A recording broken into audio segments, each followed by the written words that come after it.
તમે સમજો બ્રીધિંગ આપણે એક સરસ રીતે હું તમને સમજાવવા માંગીશ કે બ્રીધિંગ વસ્તુ અત્યારે હું વાત કરું છું બરોબર, તો મારો બ્રીથ ચાલે જ છે, હું અત્યારે સ્પેશિયલ શ્વાસ નથી ભરતો. તો રનિંગ એક્ટિવિટીમાં આ બહુ ધ્યાનથી સમજજો જે પણ મિત્રો, અને તમારા જે પણ મિત્રો તૈયારીવાળા છે નાની નાના પોઈન્ટ્સ તમે એમને શેર કરજો તો એમને પણ ફાયદો થશે. બ્રીધિંગ વિશે એક જે કહેવાય ઘણા લોકોને ખ્યાલ નથી. અત્યારે હું બોલું છું તો સાહેબ શ્વાસ ચાલુ જ છે મારો, બરાબર. બ્રીધિંગ ઇનહેલ થાય છે અને ઓટો એક્સેલ બી થાય.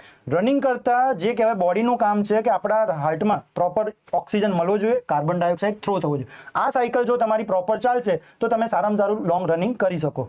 આ વસ્તુ તમારું અનઇવન થયું, શ્વાસ ચડવા માંડશે, બરાબર. બીજો પ્રશ્ન તમે કદાચ પૂછો કે નહીં, તો ઘણા લોકોને એવી કન્ફ્યુઝન હોય છે કે નોઝથી શ્વાસ લેવો કે મોઢેથી શ્વાસ લેવો. તો એમાં અલગ અલગ ટાઈપ્સ હોય રનિંગની, બરાબર. સ્લો રનિંગ, ફાસ્ટ રનિંગ, બરાબર. સ્લો રનિંગ સ્પ્રિન્ટ હોય એમાં એટલું બધું બ્રીથિંગ નહીં, ફાસ્ટ 6 મીટર જ દોડવાનું છે, જ્યારે આપણું કામ છે 5 કિલોમીટર અને બહેનો માટે 1600 મીટર, બરાબર.